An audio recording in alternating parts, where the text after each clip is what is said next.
చేసిన వర్క్ చాలా బాగా నచ్చింది నాకు. నడవనీకి రాకుండే, నడవనీకి వచ్చింది వర్క్ వల్ల.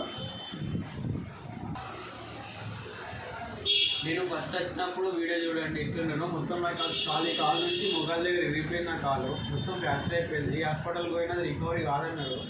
తర్వాత ఈ హాస్పిటల్కి ఇక్కడికి వచ్చిన తర్వాత రికవరీ అయింది. నాకు ఓన్లీ 20 days అవుతుంది. 20 daysలో నేను ఇంత మంచి నడుస్తున్నాను అంటే కారణం శివబాలి సెట్టింగ్ వల్లనే అవుతుంది. నాకు ఇంత మంచి గానీ శివబాలి సెట్టింగ్స్. ఇప్పుడు చూడండి ఎంత మంచి నడుస్తున్నాను.